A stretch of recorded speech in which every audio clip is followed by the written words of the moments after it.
All right, so welcome everyone. Thank you to all of you for being here. Thank you to our council for all of your hard work reviewing applications. And thanks to all of you applicants for taking the time and putting all the work into actually submitting an application. That's not a small thing. So we thank you all. I just want to say, everyone, if you're welcome to keep your cameras on, please, as you are now, remain muted unless you're talking, because there are a lot of us here. And so we'll just sort of follow those guidelines. I'm Angela Van Roy. For those of you who don't know me, I am the Neighborhood Services Program Manager for HAND, and I'm the person who administers the grants. I don't make funding decisions, but I'm the one who does all the paperwork. So that's for those of you who don't know me, that's what my role is here, and I'll be moderating tonight. So just to remind everyone what our timeline looks like tonight. We've got a lot to get through. We have 8 applicants that are going to be giving their presentations. We need to have time for questions from the grant council if they have them. We also have time for public comment. So there's a lot going on. I'm going to ask you all to be very cognizant of your time and try not to run over into other people's time. Again, each neighborhood has 12 minutes. And of that time, 3 to 5 minutes is for the presentation, and the remaining time, 7 to 10 minutes, is going to be for the everything else, for questions and comments.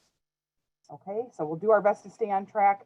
If we start getting ahead, I may slow things down a little bit, because I don't want to get too far ahead for people who might be logging on for a presentation to come later on in the evening. I've told people if they have one scheduled later, I recommend they get online 15 to 20 minutes before the time, but I hope we won't be in a situation like that. So let's go ahead and get started. I'm just going to share the agenda here. Okay, so if I just would like to ask the grant council if you all would just introduce yourselves one by one in the order we have here. So Roy, Nate, Cindy, Linda, and then Ralph. And you can go ahead and unmute yourself and just say a few words about yourself, what your role is. If you work for the city, what you do. If you don't work for the city, what you do. Maybe how long you've been in Bloomington, whatever you want to talk about, just to introduce yourself a little bit. So Roy, if you want to go ahead. Sure. Thank you, Angela. Roy Ayton, I'm with the City of Bloomington Engineering Department. So I do work for the city. I sit on the grant council and evaluate them. I usually work for the engineering department, so my focus usually is, the coordination with the city and how these things will fit with the city, and also just how they fit with the neighborhoods. I think the neighborhoods work. So it's a pleasure. I think this is my 7th year on the council, so it's a pleasure to serve once again. Thank you. Nate? Thanks, Angela. Nate Nickel with the City of Bloomington Public Works Department. And my role is kind of a little bit of everything, but generally budget and finance, and also do a lot with our data management programs at the city. And like Roy, I've worked at the city for quite a while, and I think this is my 16th grant council. So enjoy doing it and appreciate the opportunity. Thanks, Nate. Cindy? Hi, I'm Cindy Canarney, and I'm the North Region President for German American Bank. I also serve on the Redevelopment Commission, along with other community endeavors. So this is my first time being on this. So I'm looking forward to learning and looking forward to hearing about everyone's project. Thank you. Thanks, Cindy. Linda. This is my 2nd year on the council. I'm a member of the Eastern Heights Neighborhood Association, and I'm retired. Used to be a school psychologist for MCCSC. Great, thanks, Linda. And Ralph. This is my first time on this council. I'm live in Blue Ridge on the north side of town. I'm retired, and as you might be able to tell from my background, I'm a volunteer at the bookstore at the Monroe County Public Library. Great, thank you so much. All right, so let's just launch right in. No time to waste here. So our first up, actually, let me just, I don't know if you all have your agendas handy, but I'm just going to share it one more time so you can see where we are here. Okay, so first up is the Village of Ridgefield. Their ask is $3,973.85. So I'm going to have Kim take it away, and I'm going to stop sharing the screen so everybody can see him speaking. And go ahead, Kim. All right. Well, first of all, thanks, Angela. And I told her she's the right person for this job. She's had lots of patience, I know, with me. And we appreciate that. And thanks to the Grant Council for their time and for giving consideration to our project. I am a resident of the village of Ridgefield, and I'm the project coordinator. In addition to that, I'm the secretary for our board of directors. The village of Ridgefield is on the northwest side of town. We are just north of Bloomington High School North. We're bordered by what I think is called Cougar Pass. That's a drive on the north side of the campus of Bloomington North. And then Kinzer Pike is the east border. Rosewood Drive is the northern border. Winter Sweet Drive is more or less the western border. And then there's a cul-de-sac, which is the major drive for this village, which is Whitewood Way. Two buildings are along Winter Sweet, which accommodates a total of 4 units. There are 15 buildings total in our village, and each of those accommodates 2 patio homes, 2 patio units. The other 13 buildings, and thus the other 26 units, are all along the cul-de-sac of Whitewood Way. This village has been in existence for roughly 25 to 20 years, and the total population is probably about 45 people. It's about half and half. Half of the units are married couples, and the other half are single persons. And it's kind of a guesstimate that our board made, but we probably have roughly an average age of about early to mid 70s. To our northeast is Northwood Estates, my old neighborhood. So I've lived around here for a long time. To the north is Ridgefield itself, a little larger community, mostly of single family homes. And just to the north of that and below Acuff Road is Sugarberry. There are lots of walkers on the various streets that make up these combined communities. We see lots of them who actually even sometimes come into Whitewood Way. So that's an important thing to keep in mind. Some of our residents have disabilities. For one example, my wife has MS and must use a rollator. Others have health problems. Some therefore find it difficult to move about. And consequently, they're inclined, I believe, to stay inside. With that in mind, it was actually my suggestion at our last Homeowners Association meeting last November that we might want to consider the possibility of placing benches within the HOA premises. So the board took that up, and Sue Scambaluri, council representative and a resident of our community, she recommended that we might want to pursue this neighborhood improvement grant, which we decided would be a very good thing for us to do. The board of directors, we met for 3 special meetings in addition to 2 regular meetings at which this topic was discussed. We thought it was a worthwhile thing to do. So consequently, we decided to send out a letter to all the residents, 30 households, that explained this project, the possibility of the grant, why we felt it was a worthwhile thing to do. And the main aspect of this would be that these benches would be ADA compliant and that they would be placed on concrete pads that would abut the sidewalks. However, they would be on HOA premises, not on right-of-ways or anything like that. That would make for a smooth transition for anyone who does have a mobility issue, a walking issue, or if somebody happened to be in a wheelchair or if somebody had a rollator. These concrete pads would be 4 foot by 10 foot, at least for 3 of them. One would be 3 feet by 10 feet. We did discuss this with Michael Shermis with the Commission on Community Accessibility, got their blessing that this would be a good thing. That way, someone who would be wheelchair bound would be able to either roll their wheelchair right beside the bench or maybe move from the wheelchair onto the bench. The problem is that people don't want to get out if they're weak, if they can't go very far. But if they have a bench that they can aim for, it would give them a spot to rest, and then to promote community neighborliness, give people the chance to sit there and visit, that kind of thing. So we presented this in a letter to all 30 households. We got 23 responses. And of those 23 responses, 17 of the respondents were very positive, to the point where 8 of them said they would financially contribute to this, and another 8 said that they would be willing to donate in-kind labor. 4 of the households were neutral.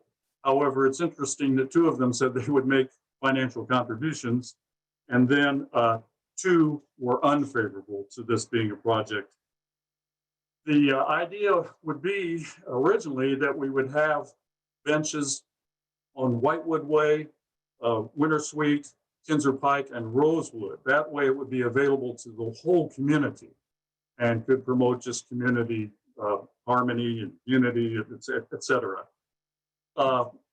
We did contact 811 about underground utilities and cables. We did have Mike Carter come out from, I think he's with Public Utilities.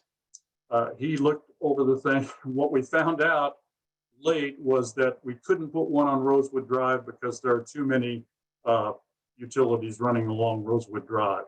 So that's why we moved one from Rosewood Drive onto Whitewood Way. So we would have 2 benches on the concrete pads along Whitewood Way, and then one along Winter Sweet and one along Kinzer Pike. The one that's on Kinzer Pike and the one that's on Winter Sweet, neither is far removed from Rosewood, so that could still give people who walk Rosewood Drive access to sitting for a while if they so desired or if needed to. The bench that we are interested in would be coming from recycled design. And what's very appealing about this bench is that it, as the name implies, it is made of recycled plastic and aluminum. It is ADA sensitive or compliant.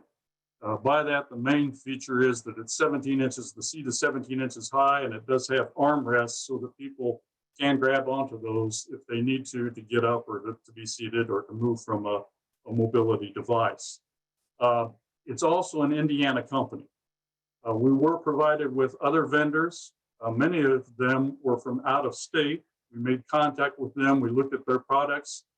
But the thing that was also appealing about recycled design is that their product and their location made it possible for us to actually go and pick up the benches, and we can assemble them. That's going to save a considerable amount of money.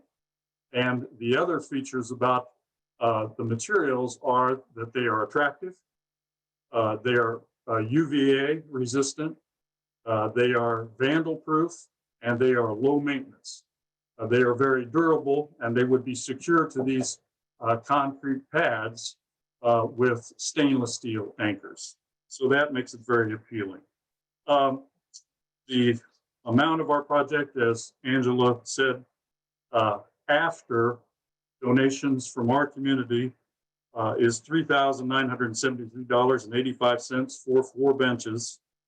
And if we need to pursue an option, we would pursue the option of 3 benches, and the cost of that would be $2,923.44. I think that's about it for now, anyway. Okay, thank you, Kim. Any of the council members, are there any questions about the specifics of the proposal or the budget or whatever?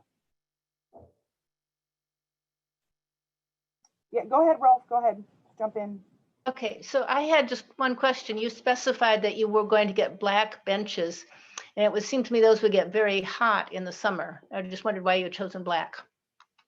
Well, don't know that I said black. If I did, I apologize for that. The actual color of, they call it timber, the recycled plastic, the planks or boards that would make up the backing and the seating. They call it timber, but it is recycled plastic, and actually it's weathered. So it's almost a beige to gray color. The aluminum framing would be black that supports the seat. Thanks. Thank you. If you did do the 3-bench option versus 4 benches, what are the locations that you would prioritize? One would be on Whitewood Way. Actually, that would be the most important one because, again, 13 of the units alone face Whitewood Way or built along Whitewood Way. That's your most recent map up there. Oh, great. Go ahead. So there's the first one. You see this is Whitewood Way along here. I guess people are following this. Can you follow with my, maybe not. No, you can't. I'm doing it. Oh, I'm sorry. I apologize. Yeah. Yeah, that would be the first one. Okay. So most households would have first access to that. The second one would be their 3960, but it's the side, it's actually our unit, my wife and mine.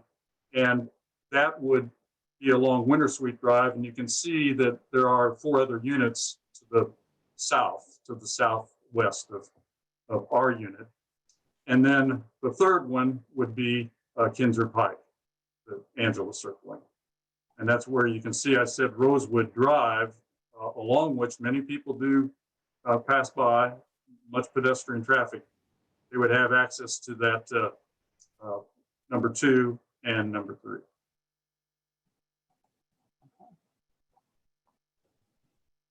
Any other questions? Public comment? Is anyone here who would like to speak in favor or otherwise? You can jump in, you don't have to raise your hand. Because I can't necessarily see everybody, so feel free to unmute and go ahead if you're wanting to. Oh, yeah, Sue, go ahead. Thank you. Yes. This is Sue Scamilluri. I'm the district representative for District 2 for City Council. And I just wanted to express, first of all, my thanks for the good work of this group in reviewing all these proposals. So much happens at the neighborhood level. So to those of you reviewing all these, thank you for all the good work you've done. I also want to express my support for this project and particularly for the process that the Ridgefield neighbors have gone through in this. I live in Ridgefield, but have had remarkably little to do with this. This group has been very intentional about doing their research, identifying ways to cost save, communicating with neighborhoods, communicating with residents in Ridgefield Village, but also in the other nearby neighborhoods that would benefit from the bench. And they've gone out of their way to build neighborhood buy-in and neighborhood investment. So I just really want to applaud this group and the process and just express my support.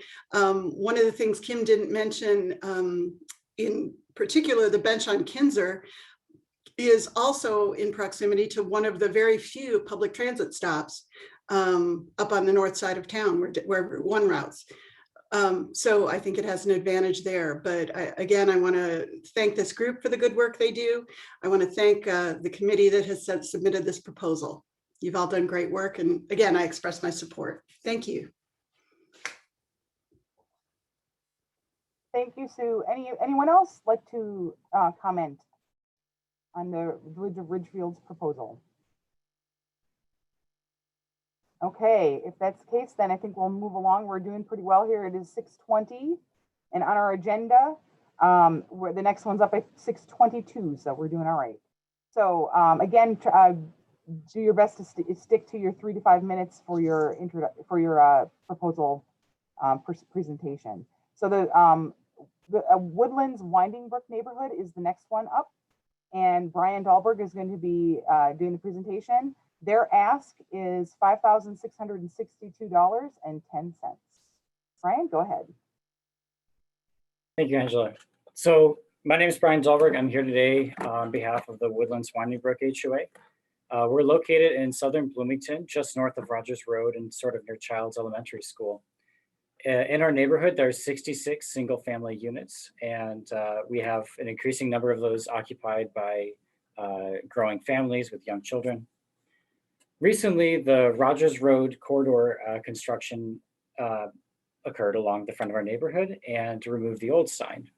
This old sign was admittedly in some need of repair after serving us for many, many years. I think it was the original sign from 1982. And this construction also resulted in the removal of a wooded corridor along the road. Our neighborhood is in some duress. We've assessed several $100,000 in special assessments, and so a grant like this would be very helpful towards what we're proposing today. First things first, the first component of our proposal is for replacing these two signs that were removed during city construction. The primary reason for this is for the safety of motorists and pedestrians in front of our neighborhood. There's quite a lot happening in front of our neighborhood right now. There's a bus stop on either side of the street. There's two entrances to our neighborhood and to the stands. And there's also a pedestrian crossing in front of the neighborhood. It's pretty easy to miss the turn in. If you've ever driven down Rogers Road, it's quite a surprise if you're heading westbound. The way that the land is graded on the right side of the road makes the neighborhood entrance kind of creep up on you. I've lived there for several years now, and myself, I still even sometimes brake a little sharply, particularly at night. We do have more kids than ever living in our neighborhood anecdotally. And just this past weekend, there was actually an incident in front of the neighborhood where a motorist lost control of their car and hit one of these pedestrian signs. So there's a pressing need for new signage in front of the neighborhood. The second component of this proposal is for the replanting of a small woods that was removed during city construction. This wood separates Rogers Road from the back of several homes in our neighborhood. And replanting this woods would carry a couple of benefits, namely beautification, habitat restoration, and road noise reduction. The neighborhood's been involved in this project at several different junctures. First of all, the sign idea was initially raised by one of our homeowners, and then the sign was subsequently designed by another one of our homeowners. We discussed it and planned it in two different HOA meetings. And we also have a small working committee working with the HOA board to see this proposal through. We've got quite a lot of enthusiasm among our neighbors for this project. We asked for 24 volunteer hours, and we've received commitments for, I believe, 37 or maybe 38. I have to update it, which is over 150% of what we asked for, which is wonderful to see. Some of the comments that we've received by homeowners who can't be here tonight including varied and native plants in our proposed plantings, such as red buds and crabapple trees, native ivy, etc., as well as the possibility of proceeding with one sign on one side of the entrance. Let me give you a brief description of what this project entails. First of all, we'd like to install one sign on either side of the entrance. This is because our entrance is now surrounded by a retaining wall, meaning that each sign would be visible from one direction of traffic, westbound or eastbound. It's rather difficult to see both on the approach.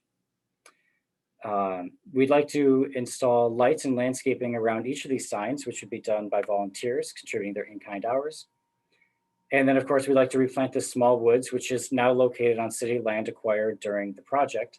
And this would be also executed by volunteers in our neighborhood. Throughout the course of this project, we've been dialoguing with Matt Smethers, the project manager for the Rogers Road Corridor Restoration Project, and he's signed off on the things we're proposing and their feasibility. And in order to be a good steward of city funds, when we were looking for a sign company, we engaged in a competitive bidding process. And we did end up going forward and proposing a bid that was submitted by local signage company Station 43 Design. They're responsible for many signs in Bloomington you might be aware of, such as the JL Water sign on the square. In total, we're asking for $5.6 thousand from the city. $3.86 thousand is for the signage.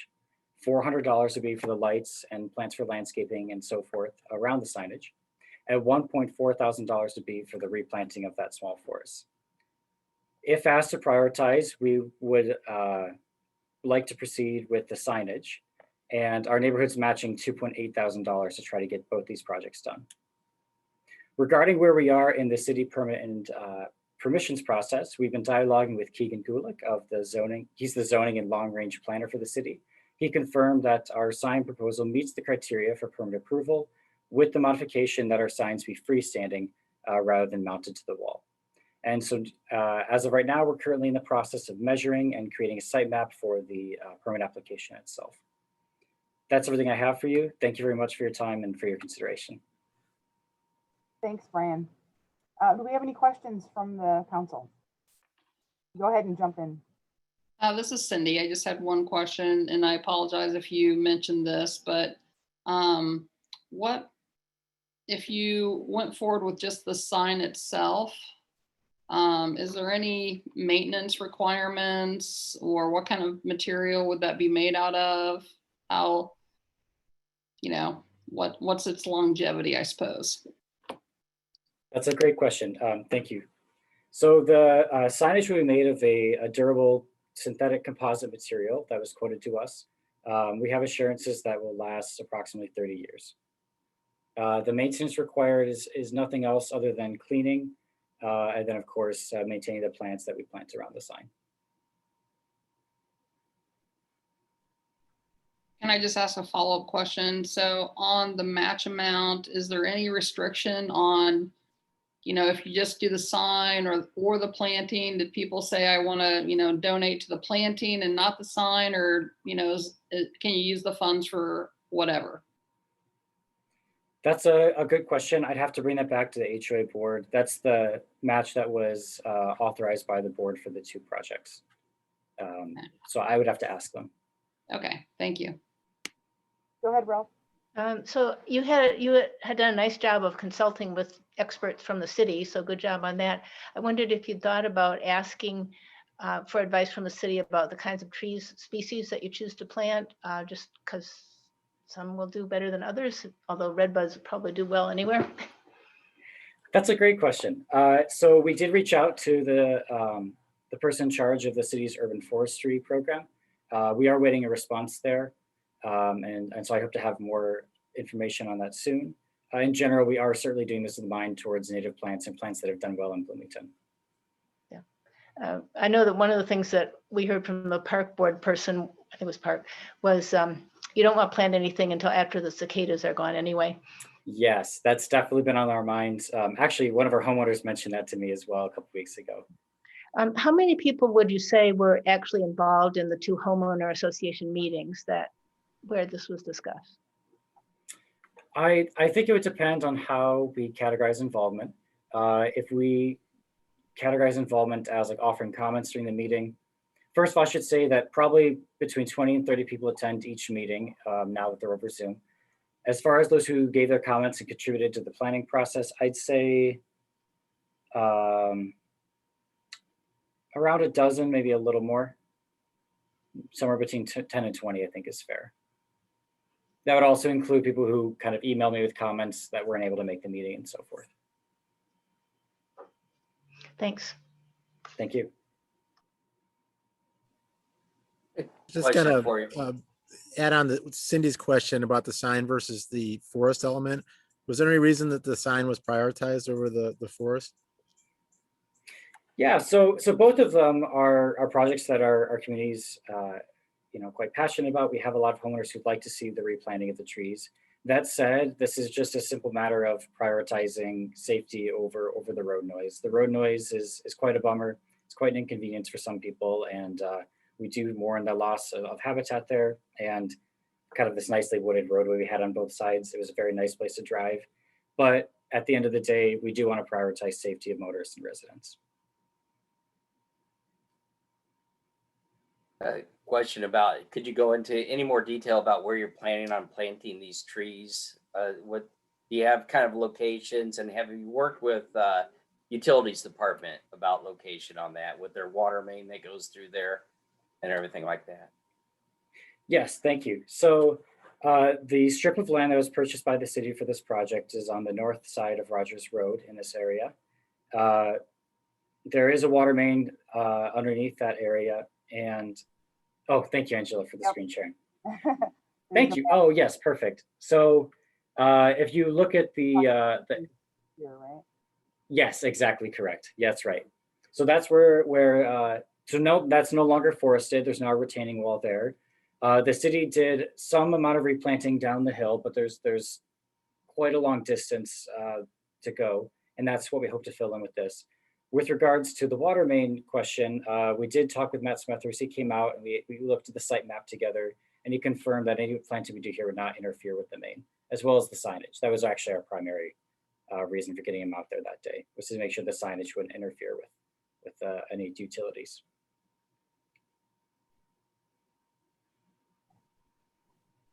Okay, any more questions from the council?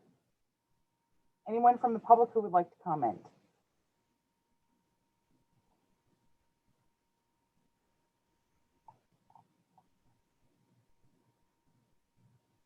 Okay, all right. So I think that's it. Thank you so much, Brian.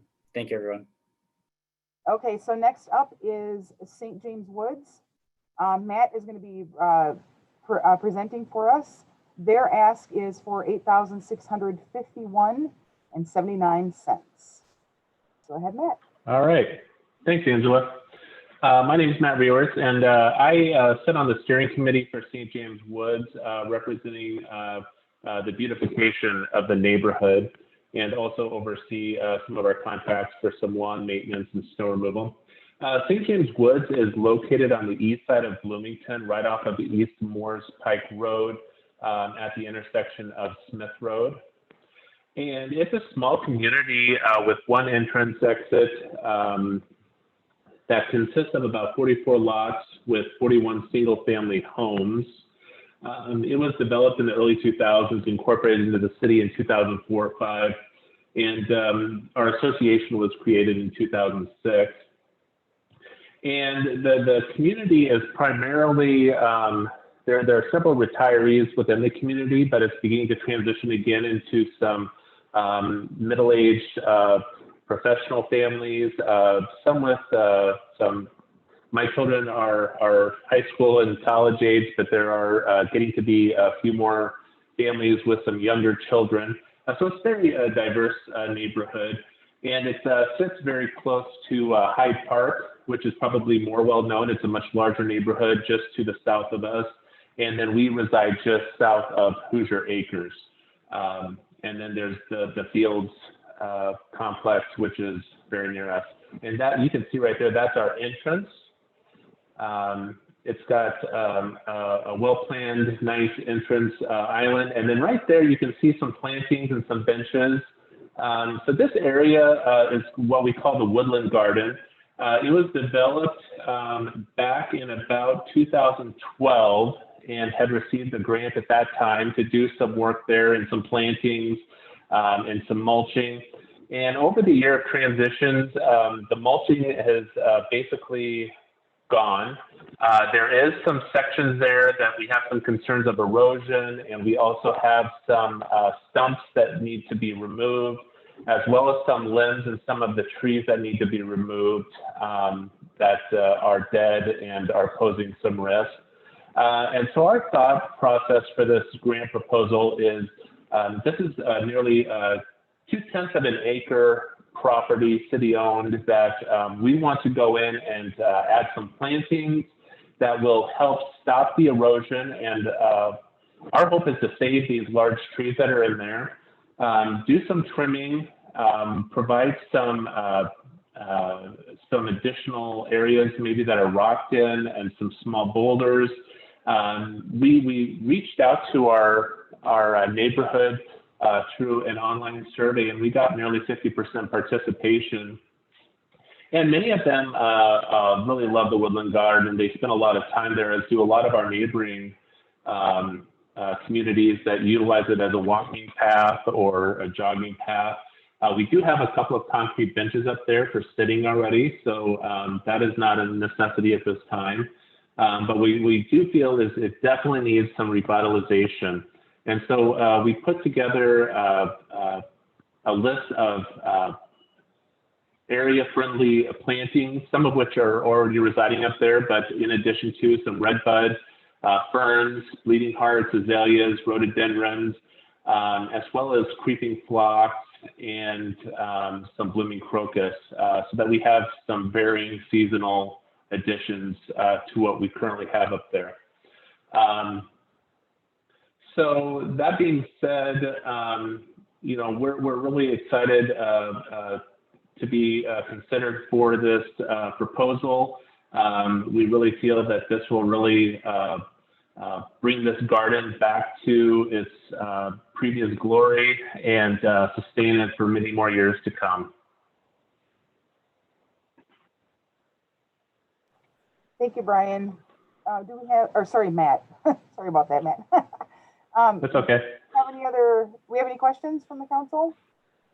I have one question. Could you go into a little bit more about, you have about 25% of your request is for a landscape architect. Can you go into the need for that and what they're going to get for you? Well, so I was working with Linda Thompson, and she said that in order for us to get a right-of-way permit to do this work, that it was a requirement that we have landscape architect and an official survey done. And so I know that that's a large expense. I reached out to several firms, landscaping companies, and I was very challenged at getting responses back. And so I did get Bledsoe Rigger Cooper James firm to get back to me on a survey quote of $1,000. And then one of the landscape architects here in town, he gave me an estimate of $2,160 based on the size, location, and amount of time it would take to create that drawing. And that would be her request in order for us to move forward in getting that right-of-way permit. I don't believe that in 2012 that was required at that time, and that is a substantial portion of our request. We would be perfectly content to move forward without it if the city was obliging to allow us to do the application for right-of-way permit to do this type of work. I don't believe that we're doing anything outside of replacing some wood chip mulch, bringing in some, you know, we wouldn't have to do the boulders if that was what was creating that requirement. We would like to, based on the surveys, maybe reduce the amount of section that is mulched in just to keep it more contained and more affordable in the future for us to sustain this project and be able to replace mulch as needed every few years. And then again, like I say, I think that the plantings, I'm not sure if the plantings are really a requirement of a survey and the architect. I think that previously, the way it was divided, the community was very involved in creating kind of like a sixth garden assignment throughout the community and doing some of the design work ourselves in the past. So that is a substantial portion to the ask, but that's what I was advised would be required. And then this work is all going to be work that's in the right of ways where it's intended to be placed, right? That's correct. It resides between Morris Pike Road and the sidewalk that runs just to the south of the property lines, and it would not be to the north of the sidewalk. There is some landscape in there, but that's private property to three of us homeowners that live there. And so that is work that we would do on our own time to try to blend in and match so that it looked like it was one job. But that is correct. It's the common area. And is there a maintenance agreement that you've worked with the city for the past grant approval or for this one? I mean, who will maintain this area going over the next 5 to 10 years? Right.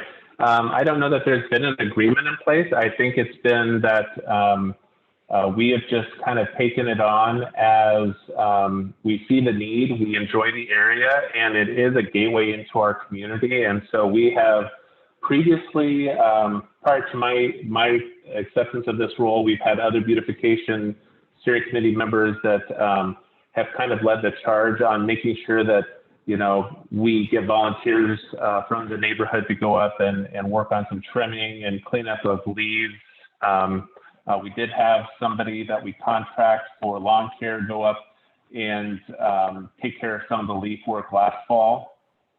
And so I don't know that we have a formal agreement with the city on that maintenance plan, but at this time we have been taking on that duty and would continue to. If an agreement was in place or necessary, we would be happy to enter, to meet the requirements that the city requested. So Matt, this may not be a question for you, but maybe someone on the phone can advise, but wouldn't there be an existing survey that exists that so one wouldn't have to be obtained? I reached out to the firm that had actually done the original survey for the neighborhood, and I reached out to them more than one time, and they never they got back to me one time, and then they never really responded to me after that, and I'm not sure why. But there should be a standing survey for that area, I would have to look up the name of that. Yeah, just to butt in here, Cindy, we do have a survey on file for that with the city. Okay. So it's a platted subdivision. So we know where the right of way is out there. So would that kind of eliminate that cost? You would think so. So that's something that I would chase on my end and see where we are with that. Okay. And if you wanted to reach out to me, Roy, I do know the name of the firm. I've got it in my records. I could just pull that up for you, or email it to you, contact you, or you can email me if you have my contact information. I appreciate it. Yeah, we have all that information, but I'll reach out to you if I have a question. Thank you very much. Thank you, Roy. Do we have any other questions from the council? Any public comment?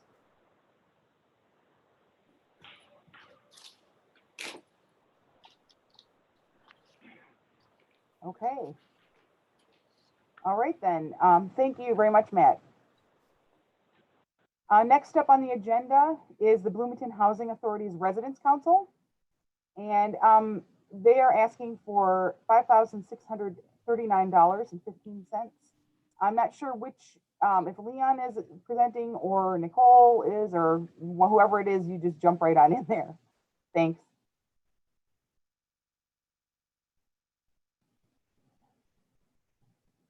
So who is presenting? Sorry, I forgot I was on mute. I believe Oh, Nicole okay, Leon. Nicole was prepared to do so today. I am. I I'm here to apologize. support. No worries. Okay. Okay. So, hi, everyone. I am Nicole Johnson, and I'm the Vice Secretary of BHARC, the Bloomington Housing Authority Residents Council. It's a pleasure to speak with you today. I'm here to present BHARC's proposal to utilize neighborhood improvement grants funds to strengthen and enhance current community infrastructure in our neighborhoods. BHARC is an autonomous 501c3 representing the collective interests of over 300 BHA operated households in Crestmont, Reverend Butler, and Walnut Woods. As such, our concerns represent a general sense of our perceived needs as an entire community. In addition to our perceptions, we engaged with many residents at council meetings, food pantries, and on our own time to decide together how best to improve our neighborhood. In fact, BHARC wishes to center the voices of our residents and intends to be active participants in this reclaiming of our neighborhood spaces. We invite the future changes coming to our neighborhood.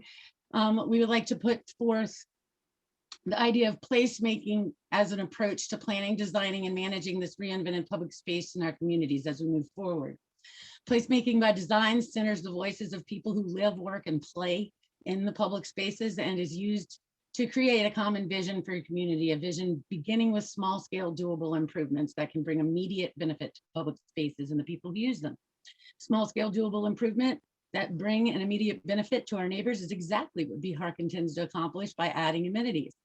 Ultimately, we hope to bolster community health, morale, and desirability for current and future residents and businesses through beautifying and improving our neighborhood. And we imagine accomplishing these improvements through increasing outdoor amenities for our neighbors, including garbage can and increasing access to garbage cans, as well as introducing cigarette bus disposal and pet waste disposal stations throughout them at existing gathering locations such as community center, playgrounds, and bus stops. We have 312 households in our collective communities. 43.4% include children under the age of 16, 24% include a member who is disabled, 7.4% includes someone over 62, and 94% of households are SNAP eligible. Additionally, the immediate vicinity of our specific microcosms are social institutions of public benefit and other amenities, all frequented but with substantial bike and pedestrian traffic. In short, our neighborhoods are busy places with lots of people outside. Litter and pet waste are common issues in our community, and they're easily remedied and seem to be a good first step to everyone as the way to begin placemaking our communities, especially considering more tidy spaces attribute to the growth of community pride. In addition, an increase of outdoor public space amenities in open areas will begin to placemake our community as we enter a new era for affordable housing in Bloomington, and to strengthen the existing fibers of our community, especially during a time in history when community building and group congregation is so difficult. Installations of amenities have been approved by Bloomington Housing Authority with a final exact locations to be confirmed. BHARC, the total project is 680933. I failed to put what we're actually asking for in there because that total includes our matches. That's the in total cost of the project. That expands 3 neighborhoods and would place a dozen pet waste stations, 11 cigarette butt receptacles, and 8 additional garbage cans into the communities.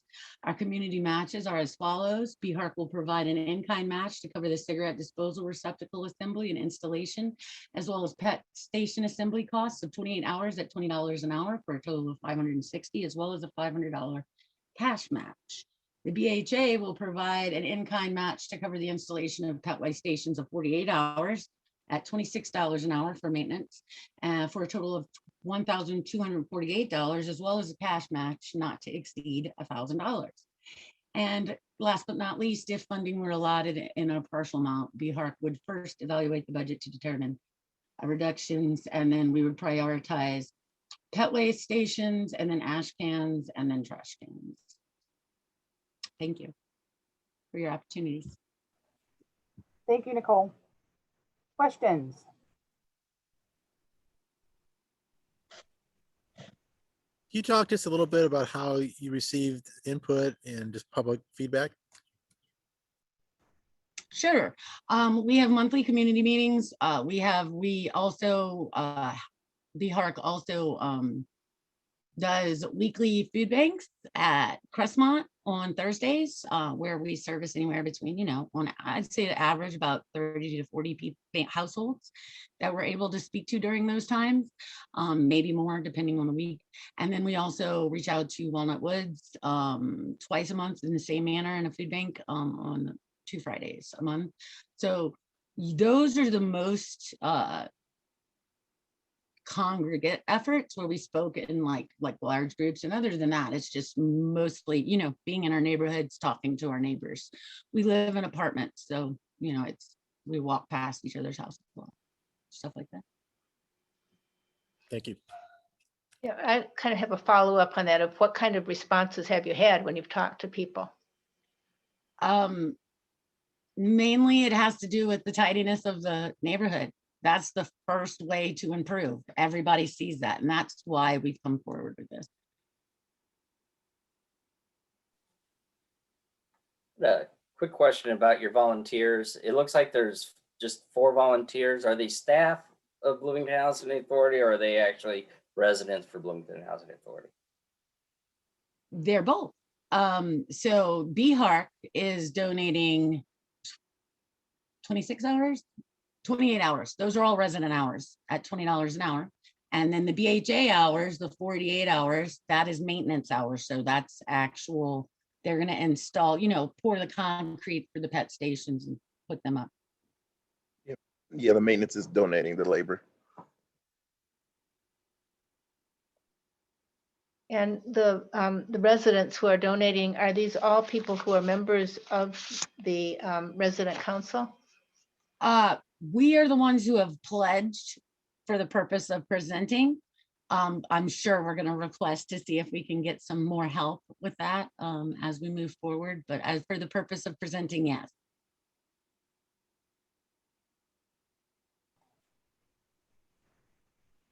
Any other questions? What about public comment? Anyone want to speak about this project?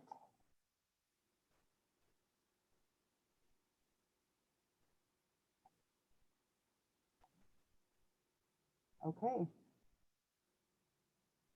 All right, we're a little bit ahead of schedule now. We've got about 7 minutes before we're up to the next one, so I don't want to get too far ahead. Last chance. If anybody has a question or a comment. All right. You guys. I want to say something, just a second. Sure, go ahead. Trying to get my video on. Hi. The trash in the neighborhood speaks a lot to me personally. I don't live in your neighborhood, Nicole, but I would love to come help too. I know I'm just one, and I wonder, there's a Facebook group. I think it's called something Helping Neighbors. I can share it later in the chat.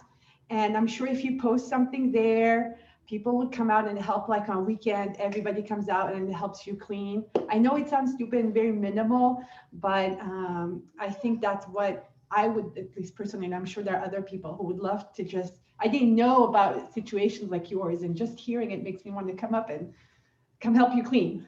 Well, the cool thing is that we hope to include an educational aspect to this grant. Like if we get this grant, we have a social media, BHARC has a social media, so we are a Facebook page, and we just started an Instagram, so that's just getting started. But we plan on like bringing future, like, facts about littering and just various things from Keep America Beautiful and various other, national resources, safety around pet waste and germs and, and just different things that we're going to try to bring to the community, as well as, just for information purposes. And that would also be included in our monthly newsletter. Sounds good. And yes, we can always work towards doing a community cleanup day, which the city will help us with. So, and that would be awesome. I'm glad to hear that there's community interest in that. So yes, I appreciate it. All right, thank you very much. So let's go ahead and move along to the next presentation, which is from the Near West Side.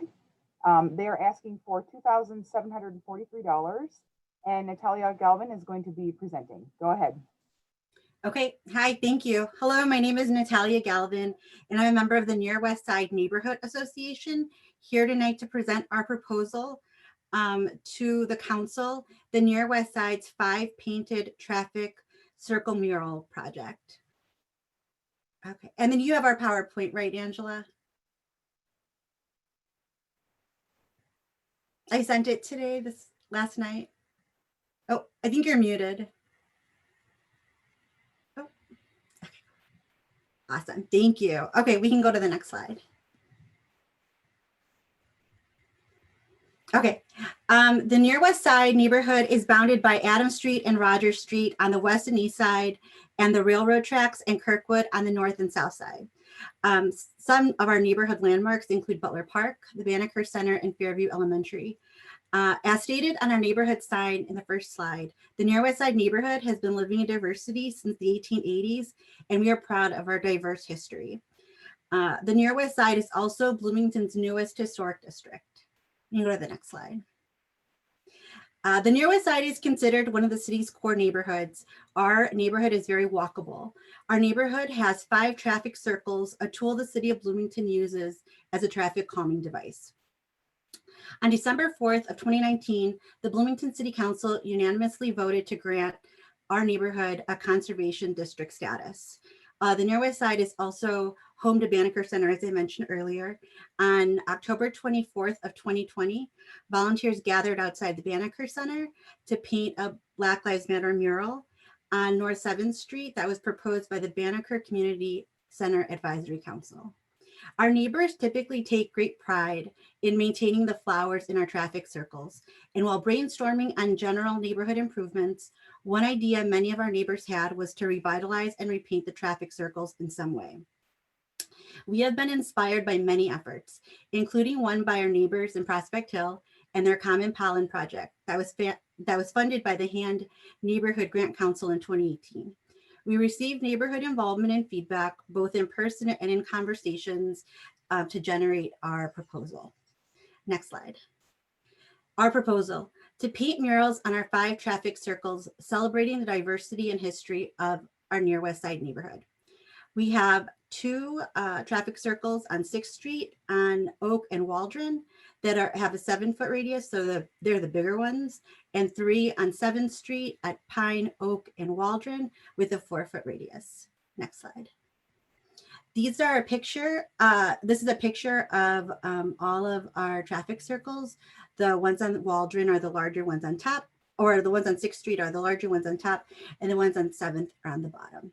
Go to the next slide. We took the community-wide partnership requirement seriously and reached out to Fairview Elementary and the Bloomington Arts Commission for their support and partnership. With these amazing community and city commission partners and collaborations, we are confident in our project's ability to provide a community-wide benefit. On the 5th of April, we presented to Principal Coglazier and Dr. Reynolds, the Fairview art teacher, and received their support as a community partner with our project if it is granted. And on the 14th of this month, we formally presented to the Bloomington Arts Commission council members, who unanimously voted to support and partner with our project if it is granted. Next slide. The financial ask. Our ask is $2,743.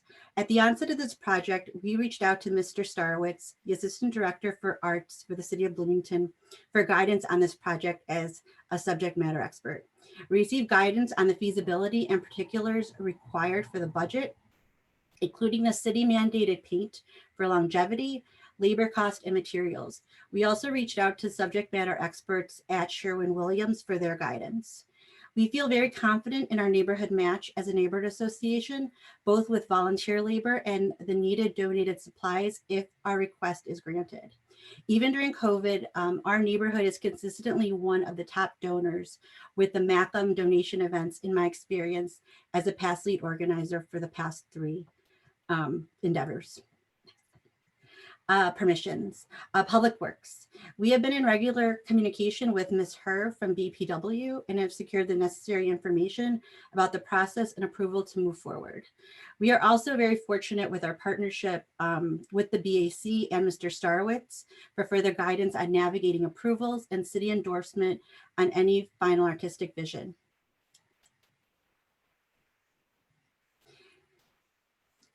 We believe that this project is consistent with several points in the City of Bloomington's comprehensive plan, notably Goal 2.3 that enumerates to ensure public spaces are of high quality, engaging, and active, and Policy 2.1.4 to encourage the use of public art to create a neighborhood identity, and 2.2.1 to work with the Department of Hand and HPC to aid in advocacy and monitoring of historic structures, places, placemaking, and opportunities for art installation that explore our history.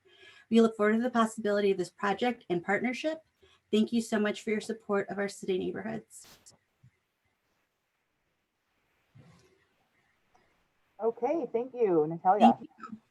Do we have any questions from the council? I was wondering how long the paint is expected to last. How long the whole day of painting? No, I mean, how long after you paint it, how long does it stay that way? Does it fade like within a year or 10 years or what? So I think that would depend. So when I was talking to Mr. Starowitz, some of our traffic circles have been painted in the past, but without that special paint that Sherwin and Williams had is now recommend, and the city is recommending. So I think the estimate is like 3 to 4 years with this particular paint. Okay, thank you. I was surprised that you could get down to exactly $515 for your artist. And how did you come to that figure, and why is that the right amount? We use guidance from, I defer to subject matter experts to guide me on this budget process because I would have no idea, about the amount of labor. So we took estimates from past projects in order to come up with that.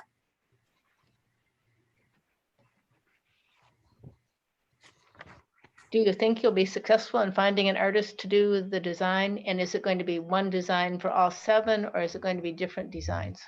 So because of the amazing community partners that we have with Fairview and the Bloomington Arts Council, I see our role as facilitating the project and really leaning on our community partners to guide us in that vision. I think that I'm so excited to be able to say that we could have those kind of partners, that it could be the vision of our students and the Bloomington Arts Council. So I don't need my opinion to be heard. Like I'm happy to hear what their vision is in whatever represents our history.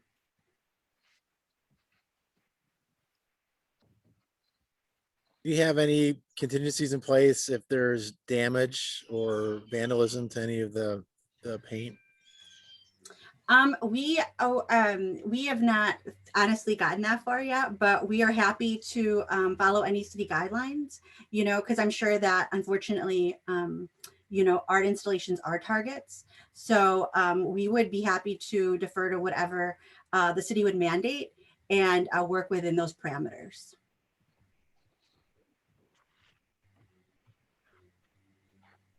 Is there a partial funding? What you would do if you only received a portion of these funds? So I would meet with the rest of my neighborhood association to kind of go over what funding we would receive, and then bring in the guidance of Mr. Starwitz to kind of help us kind of focus, since he's done so many of these projects before, and just kind of go from there. But yeah, I am confident in the generosity of our neighborhood. So whatever we deem would necessary, I have confidence that we could, really, work with what we have, and to still see this to completion, but maybe tweak it in a little way. And then another question I had too is, if you received the funding and you went forward with it, the installation of this, it would kind of require closing the road down and that whole process. Has there even been thoughts to how the signage would work, who would help you with closing the road down, and how you would actually install these? Yeah, so we have been in communication with Ms. Kerr from Public Works, and she kind of gave us a little bit of a directive, but cautioned us to not really kind of go down the rabbit hole until it was granted. But we're happy to work with whatever parameters from Public Works were given.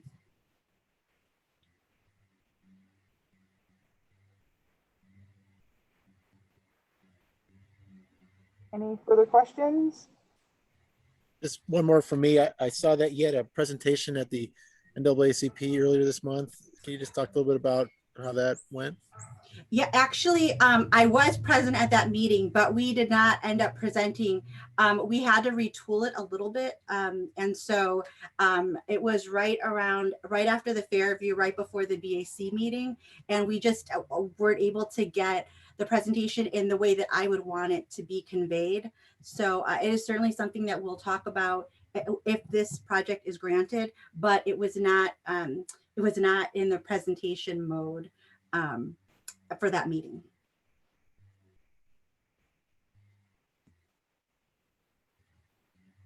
Okay, do we have any public comment?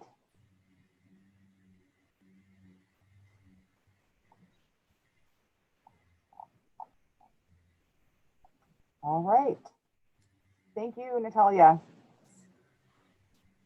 Okay, so our next up is Prospect Hill neighborhood, and they are asking for $11,177. Jacqueline Ray is going to be presenting on behalf of the neighborhood. Go ahead. Hi, I'm Jacqueline. Prospect Hill is located between the hospital site on 2nd Street over to Kirkwood, and then from Patterson to the B line downtown. There are around 400 households in Prospect Hill, and the neighborhood association meets once a month and has about 30 members. One of our city-run amenities is Rose Hill Cemetery, which is in the northwest corner of Prospect Hill. And the Neighborhood Association has partnered with the Monroe County History Center and hosts headstone restoration workshops in the cemetery over the past few years, where we clean and repair broken headstones and remove weeds and invasive plants. We also hold other events in the cemetery, not always with Monroe County History Center, but that's definitely our main partner. And the Neighborhood Association has successfully applied for several hand grants in the past. And last year, we had originally applied for 24 section signs, and we received partial funding for 12 of them. They were successfully installed last fall. So this year, we're applying for the 12 remaining section signs to cover the entire cemetery. The overall intent of the project is to help wayfinding in Rose Hill Cemetery. When you're in the actual cemetery, it's hard to know what section you're in because it is so large, and the sections are not in a grid pattern, nor are they uniformly shaped. And before last year, there were no signs at all. When looking for famous headstones in the cemetery or headstones of your family, the city does an excellent job listing all the burials online, and you can also find pictures and section locations on various genealogy websites. But again, when you're physically in Rose Hill, there are no maps or signs to guide you. So now each section has one sign because of last year's grant, and the extra signs are for the very large sections that need more than one because they're very irregularly shaped. There are tiny little sections, and then there are sections that are like a third the size of the entire cemetery. So they only have one sign, and these are sort of to fill in the blank spots to make for better navigation. We also included 2 benches in the grant application for visitors to sit and enjoy. Rose Hill Cemetery is a recurring monthly agenda item on the Neighborhood Association meetings. Ideas for this grant were generated by the neighborhood through meetings and neighborhood-wide email. I've gotten feedback from a handful of people since the first round of section signs went in last year that they've been very helpful in locating headstones, and that the signage in general that we have put in the cemetery makes it more accessible and looked cared for. 12 neighbors have signed up for 54 hours of volunteering in the cemetery, which would be at the headstone restoration work days with Monroe County History Center. Each sign, including installation, is $630, and one bench is $1,800. So the total for 12 signs and 2 benches is $11,177. And I broke the budget down by first eliminating each bench and then minusing 1 sign for every iteration along the budget. So down to the lowest possibility, which is 2 signs, which would be $1,260. They're locally made at Everywhere Signs, and the benches are made in Ohio. And we worked with Barb Dunbar of Parks and Rec Department to get all the permissions and the estimates, and everything is good to go. Thank you. Thank you, Jacqueline. Do we have any questions from the council?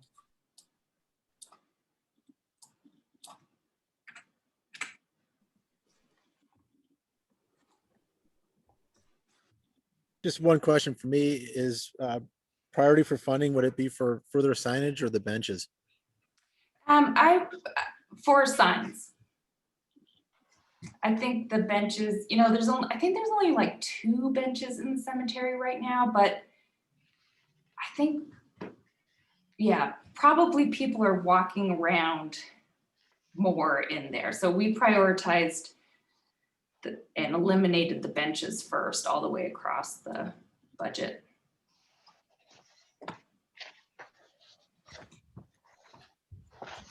Any other questions? I was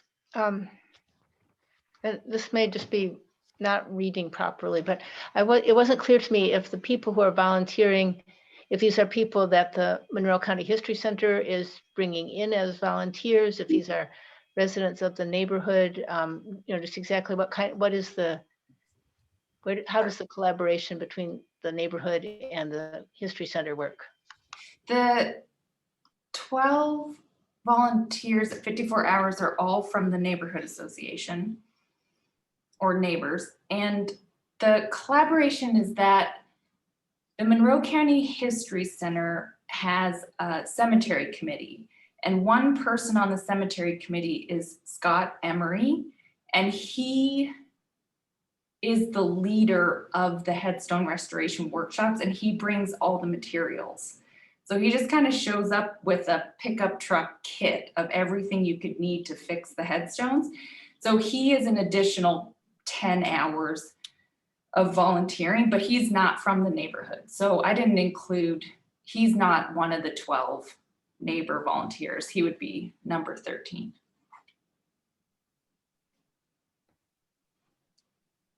Thanks. No problem.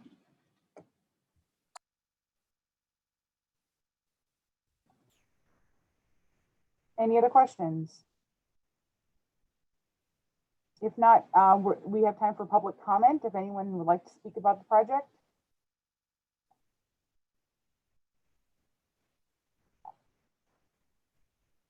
Okay, all right. So we are running 10 minutes ahead of schedule. That's probably a good thing. I think everybody who needs to be here is here, so we'll just keep on running forward.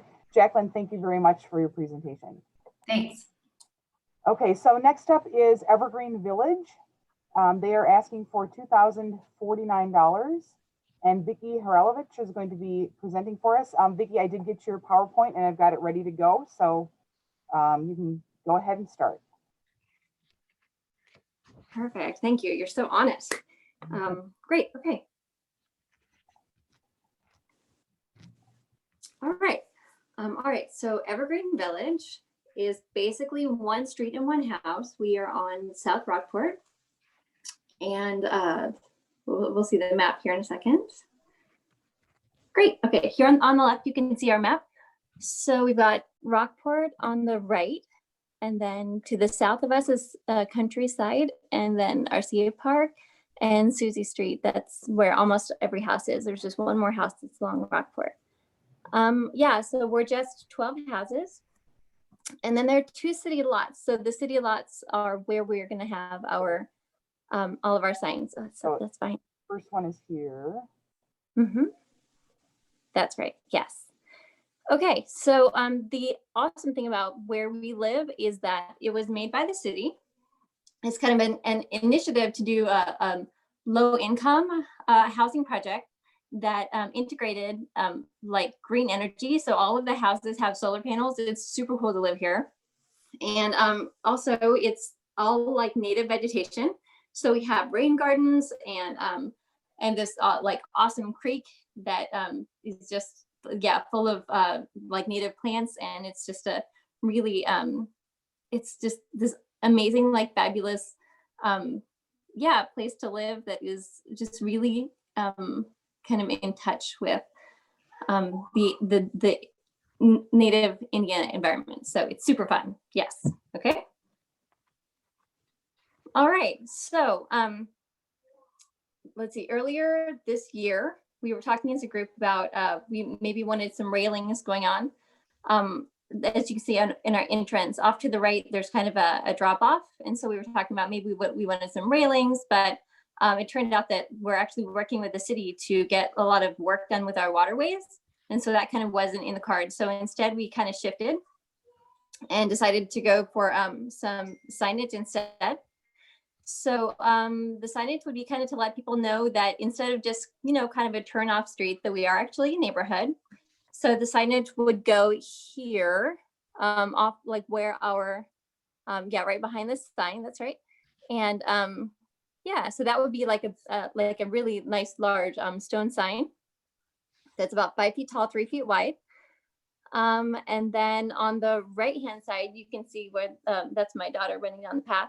We're going to have 2 medium signs that are 18 by 18 And those are going to tell us about, like, what's a rain garden and how do you make one? And, what are invasive species? And then 4 smaller signs, they're 12 by 9. And those are going to tell people, give 4 very specific examples of plants that are growing along the path so that they can really see for themselves what kind of plants grow in rain gardens. So the city really intended Evergreen Village to be a beacon to other, people coming in and to be able to see what these things should look like and how they should be used. And so this is really just an extension of that and for our neighborhood to be used as an educational tool. Okay, so the neighborhood getting involved. So we had a couple of Zoom meetings and then tons of email. Of course, it's COVID, so we can't really get together. We have, some older folks and all of that. So yeah, lots of emails. One of my neighbors made this awesome website where everybody can go that just has all the information, everything that we've covered, like maps and diagrams and all of the budgets that we've done and everything that we sent to Angela. So that's there on the left. That's what that is. And then on the right, she also made a really cool survey. So yeah, and that showed basically that yeah, everybody, let's see, there's 12 houses and everybody was for it. One house said that that they thought that it might bring in people and that a sign is kind of not maybe what we want. So everybody but one. So 11 out of 12 people working on it. So yes. But yeah, that's how we kind of reach out to everybody. And of course, we sent out the letter to everybody because everybody's connected to it. So everybody got a physical letter as well. But yes, lots of great feedback. Most everybody is really keen on the signs. All right, so here's what they would look like. On the left is an example of the stone sign. So obviously it's going to be there for quite a while. The one that we picked out, these are just examples from the internet. It's going to come from Fast Signs. So that's what the lettering is going to look like. And yeah, it's going to say Evergreen Village on it. So that'll be really nice, like in very similar lettering to that. It's made out of, I think aluminum. I'm thinking vinyl. I just looked at it. It's funny. Okay. But yes, something that's was saying it's going to last. Painted vinyl. It's going to last 5 to 7 years before you start to see any fading, and so definitely much longer after that. But that's when it starts to wear a little. So, but that's totally fine. And then the other signs are So like here's a great example. Like if ours look just like this. Of course, we won't make it look exactly like that, but that would be great. The ones for the rain gardens and invasive species. And then the ones on the right, that's a great example of ideally would have a photograph and then the common name and the scientific name of the plants. So yeah, all right. So here's where the signs are going to go. There to the far left is with the letter N is where the neighborhood sign is going to go. Right there at the entrance, boom, that lets people know, hey, here's where to turn. Okay, and then the path is going off kind of down near the bottom. First, as you're walking along, you're going to come to a medium sign. Then you see the 4 small signs as you walk along, and on the other end, a medium sign. So yeah, and we've gotten MC Iris to say that they'll come out and do guided tours. And then we're also right near the RCA Park. So they would do a guided tour through our rain gardens, go around the circle, down the path, around the circle, back up along our basin, which also has lots of native plants. And then over to the RCA Park and do a guided tour there of all the natives. So super cool stuff. I'm really excited. Yeah, it's definitely a good opportunity for people to learn about what they can plant in their own yards that will actually work and have some really good environmental impacts. All right, here's our budget. Yay, numbers. Okay, right. So we're asking for a little over $2,000. Let's see, because we have the $300 in-kind labor match. Lots of neighbors said they would come out. Of course, there's a $300 max. But we will be out there much more than that. Let me tell you, it's gonna be a bit to get the signs in and all of the and all the plantings and like that. We're also working with Maze because we really want people to know exactly where to go to actually get these plants. We want them to be able to walk down the path, see, oh my gosh, like I see the Maze icon. These must come from Maze, and be able to just go there and pick them up. We want to make it super easy for folks. So yeah, they're actually giving us almost $200 worth of plants and soil and mulch. And then we're going to have, their icon on our signs. So we really want to make it very easy for folks. And we knew that they had lots of, labeled native plants there in their store. Okay, so permissions and collaborations. As I said, lots 2 and 14 are owned by hand, and they have given us permission to put these signs up. The large sign is the one that needed it's on some easements. So we needed to talk to Duke because it's underneath the power line, and City of Bloomington Utilities. And we got both of those permissions. Everything is good. We also got a permit for that large sign from Planning and Transportation. They said we didn't need one for the little signs. Okay, let's see. We talked about Maze donating materials. So we're super excited about that collaboration, and MC Iris. So yeah, I think that's about it. We're just, really excited to do this project and hopefully bring the community into not only walk our beautiful path, which, man, in the late spring and summer is just bonkers with lovely plantings, but also to help educate and really show people what can be possible, because all of our yards have these rain gardens in them, and they're really great examples of how to actually use these plants. And now we can more than just show them, be very specific and tell them with literature how they can do it. Thank you, Vicki. Do we have any questions from the council? I just have a quick question. Who would be responsible for the content of the educational signs? Where would that come from specifically? We have asked Jillian from MC Iris to help us with that, because we know a bit from living here. You actually have to be educated before you move in by going through these classes. But yes, she has agreed to help us make them. So yes, we're very happy to partner with her and defer to her wisdom. Perfect. Thank you.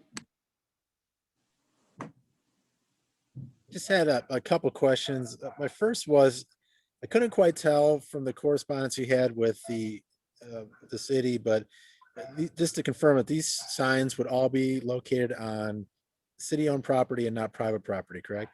That's correct, yes. Okay, great. And which signage would you prioritize if awarded this grant? Is there anything in particular that you'd want to focus on?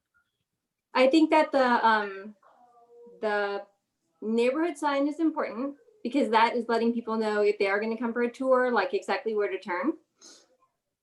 And then if we could just have, one of the 18 by 18 and maybe 3 of the small signs, I think that would be enough to get it started. And then later on we could add some more of our own. So, just maybe fewer of those would be fine just to get us started.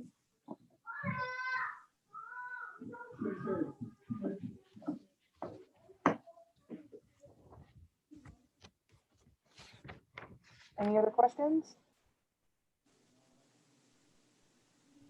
Any public comment?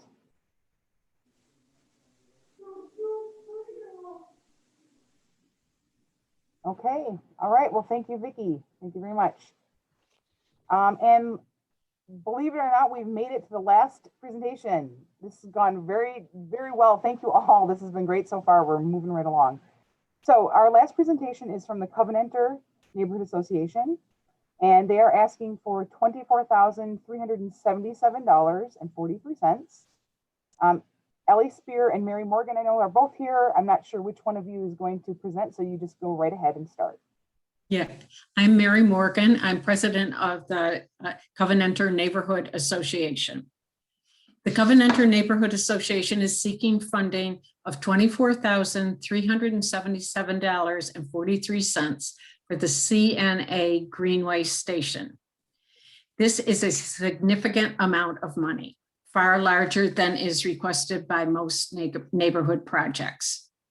The Greenwood Station is a large project. It is unique and it is costly. It's something that's not been done before in Bloomington. The total cost for prep through completion is about $50,000. To date, half of that amount has already been raised through in-kind and direct donations, an indication of the level of support that we have already received.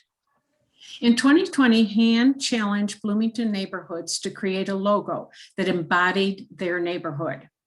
CNA submitted this image designed by one of our residents, and we were awarded, we received an award for that submission. This is Covenanter. This is who we are, and this is who we want to be. The logo served as an inspiration for the CNA Greenway Station, a pedestrian and bike place for walkers, dog walkers, runners, and cyclists to stop, refresh, and perform minor bike repairs. A welcome respite for all ages, including school-age children, high school and Indiana University athletes, and many neighborhood residents, including retirees within Covenanter and connecting neighborhoods. A place to pause, refresh, and hydrate. It's a small space. It's a shaded space. It's a pleasant space. It's supported by Covenanter neighborhoods. Quote, "Our son loves riding his bicycle and has expressed how cool this would be to have in the neighborhood." Quote, "This may well serve as a model project for other neighborhoods in the city." Quote, "I'm all for getting as many of us as possible out of cars and onto bikes or on foot, both for the environment and for the health of Bloomingtonians." It's supported by adjacent neighborhoods, including South Maxwell, East Side, and Longwood, Devon. It's supported by bike clubs and has received preliminary approval by the City of Bloomington Department of Planning and Transportation. But this isn't just about Covenanter. The vision we propose is larger. What is Bloomington? What does Bloomington want to be? The answer comes from the city's 2018 Comprehensive Master Transportation Plan. Quote, "The city must provide a safe, efficient, accessible, and connected system of transportation that emphasizes public transit, walking, and biking to enhance options to reduce our overall dependence on the automobile." The goals of the city and Covenanter are seamlessly aligned. Yet despite support, the CNA Greenway Station is not without opposition.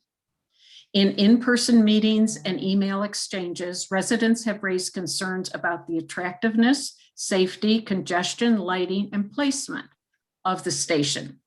These concerns were not ignored. In fact, we have made changes to the original plan. The station today is better because neighbors express their opinions. Once built, CNA will make adjustments so that the station continues to promote our neighborhood values. In addition, in addition to addressing neighborhood concerns, we have been working with city departments, recently with the city engineering department. We repositioned the amenities on the station based on input from engineering. We removed a sign. In other words, we have listened and we will continue to make changes as we get input from other departments. We're not looking to the city to build. We're not looking to the city to maintain. And we're not even looking to the city to assume liability. Because this is such a unique project, we are exploring with the city how we can collaborate on maintenance and liability. However, should we not be able to figure this out, we will maintain and assume liability for the station. Grant committee, we have momentum. We have the in-kind support for half of the project. This is a project for this year, not for next year. The city is eager, has expressed an eagerness to see this kind of project take place, but not all of the details have been worked out right now, and that's okay. Please grant us the funds to proceed so that the money is in place for us to begin work as soon as this public-private endeavor is finalized. We have an opportunity to demonstrate that neighborhoods and the city can work in unison to achieve common goals. We must shatter the myth that there is not a space for this sort of thing in our city. What only is lacking is imagination. Thank you. Thank you, Mary. I have a street view of the corner. Would you like me to share that? Sure, that would be great.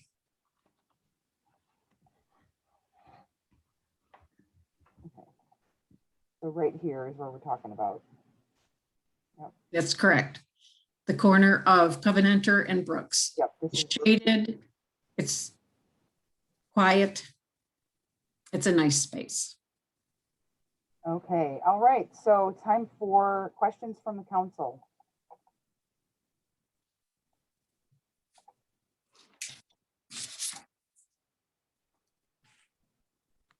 One quick question. Could you go in, is this located in the right of way or is this located on private property? It's located in the right of way, all except for the water line that needs to be run to the station. Could you expand on your comment about assuming liability? So if the city doesn't assume liability, how would your group or the neighborhood assume that? Mary, do you want me to speak to that? Sure. Okay, so we have an insurance company that is going to underwrite the bike station. I have the policy that I can forward to the committee. There's a $1 million coverage for any kind of vandalism, for all the equipment. It is covered. And so that's how, and the neighborhood association will be underwritten. And if the city requires that they are also underwritten, a part of it, we will add them as well. And so how long would that policy be in place? Would it be renewed annually or? Yes, it would be renewed annually. Okay. And they've received all the plans. They understand what this is all about. Okay, thank you. Yes.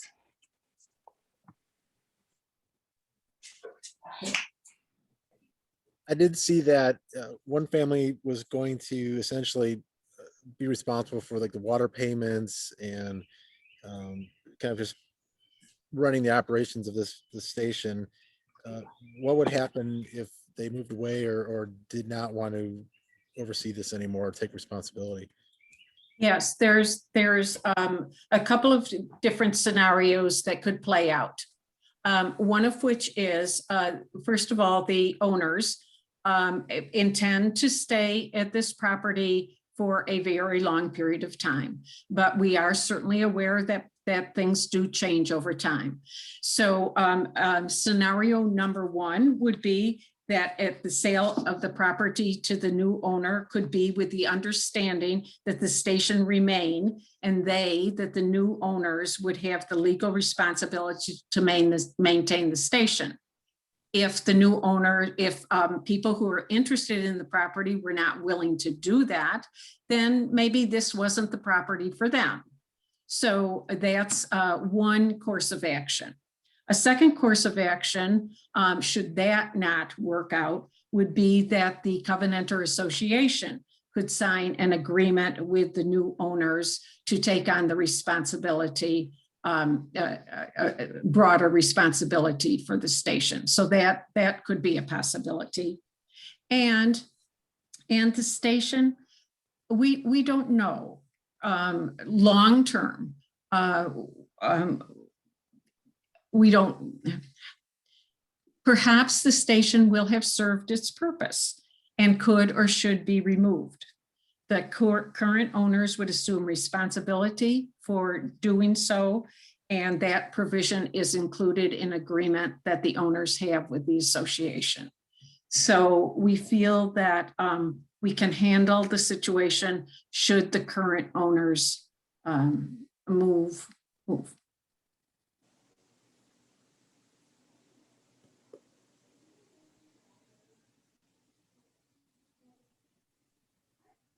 Council, any more questions? No? Okay. All right, it's, then we're ready for- I did have one question. Yeah, go ahead. Just that if, I'd like to know a little bit more about the alternatives. If we were to fund the full request, it's like 90% of all the funds that we have to deploy. So could you talk a bit about your fallback strategy? Yes, yes. Our dream is for full funding. If we could achieve full funding, then the station could be fully completed. All the prep work done, all the amenities in place. Should that not be the case, our hope funding would be $18,476.48. That would allow us to do the prep work, lay the foundation, and place on the station the donated amenities that we already have in hand. So it would be a more limited station. Our minimal request would be for $10,191.03. And that would enable us to do the prep work and lay the carbon cured concrete foundation, but not much more than that.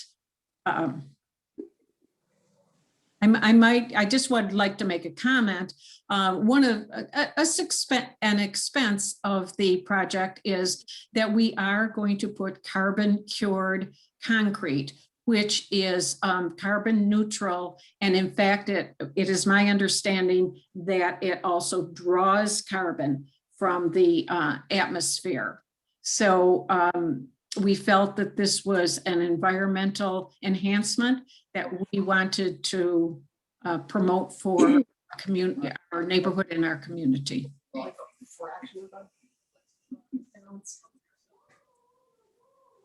other council questions? Okay. All right. So I see a hand up. Matthew Austin, would you like to go ahead? Yeah. So I work on this property, the Spears property, and we had a really cool incident happen yesterday. There was a young gentleman, Sherrod Woods, who commutes through the neighborhood to go to his job at Target. And he just moved to Bloomington from Champaign, Illinois about 4 months ago. So he actually was walking by and he saw the free little library. Well, that's no longer out there because we had to move it for the project. And he actually came up and knocked on the door, and I saw him doing that. So I said, "Hey, what's going on?" He was returning this book, Sounders. And it was really neat. We had a conversation with him. He kind of gave us a summary of the book. But what was really neat was how he appreciated that little library being there. And then we spoke further and told him about our plans, and he was very excited to be able to sit down, to be able to take a rest. And so without this project, that interaction would have never happened. And so that's one of the really cool things that I see with this is it's bringing the community together. It's finding a common cause. And so I look forward to seeing Sherrod again. He's, I don't know, 20, 22 years old, somewhere around there. But that interaction wouldn't have happened without this project happening. And I see that happening more and more because of this type of project. Not to mention the thousands of bikers every week that come through, and walkers and dog walkers. It's going to get an amount of use, in my opinion. Thanks. Yep. Okay, so is it time for the public, I'm guessing, to talk? I guess it's everyone can talk now. Hello, I'm Diana Lynch. I'm a freshman at Bloomington High School South, and I won the competition that was hosted for my class that got me the honor to design the station. All the designs that you have seen today, the 3D models, those are my designs. I have made those in a software called SketchUp.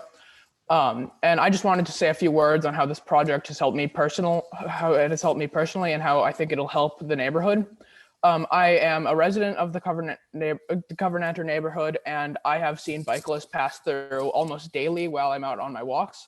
Having been at the center of this design process for quite a while, I am completely certain that this project will be incredibly useful to any persons that might be passing through.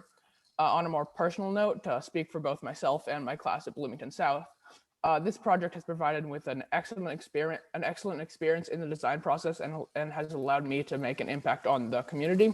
I would absolutely love to see this project come into fruition, and it has been an honor to design it. Thank you. Boaz, when you want to go ahead.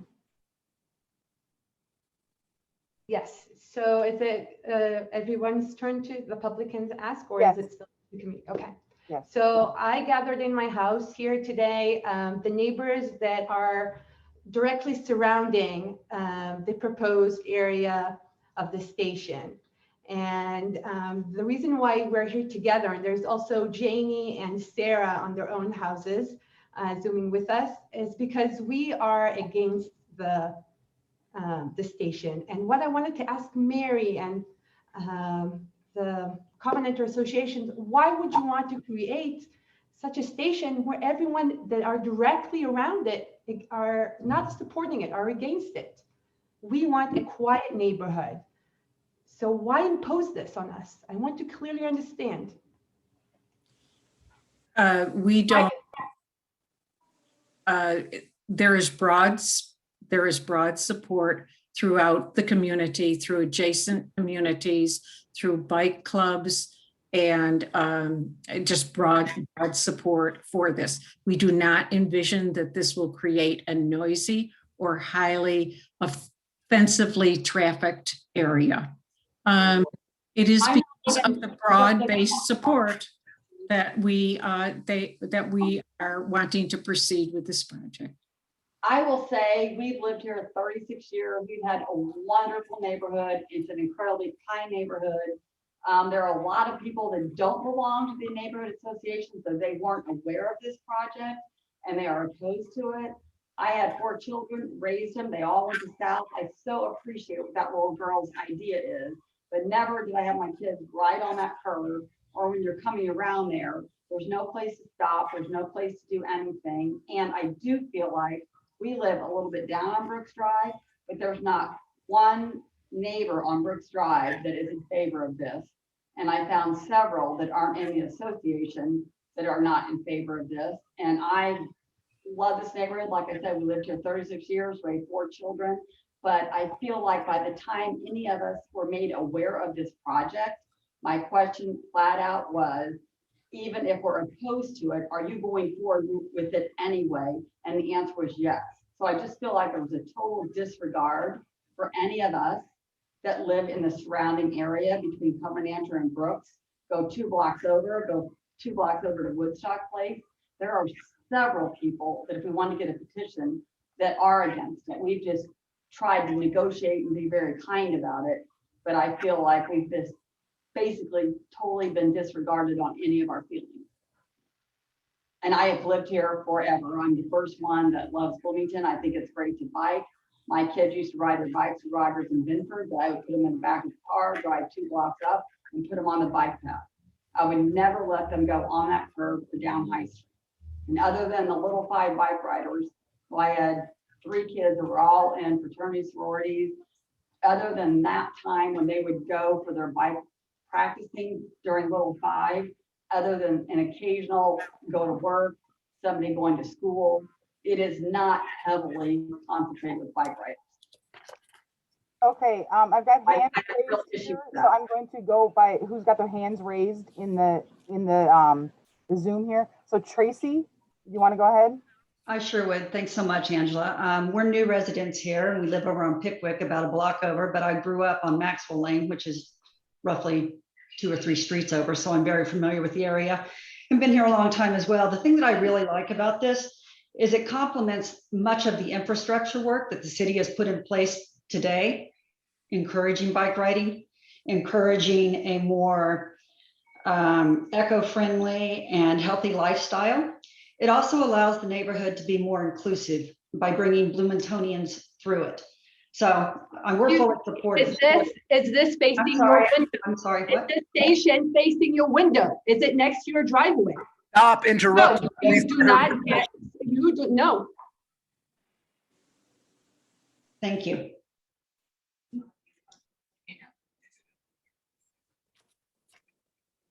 Tracy, you can go ahead.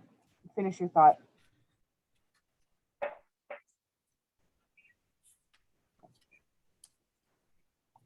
Tracy, you're muted. Yeah. So sorry. Yeah, it's a block away from my house. I can see it from my driveway. I jog by it 3 days a week. I think it'd be a great asset for the community as a whole. Thank you. Okay, Janie, go ahead, please. I think I'm good. Can you hear me? Yes. Okay.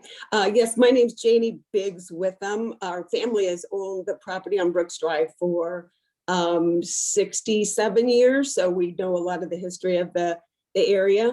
I think there's so many reasons that this is a bad idea. But I think the main one, if you think about it, bikers carry their own water source. Absolutely.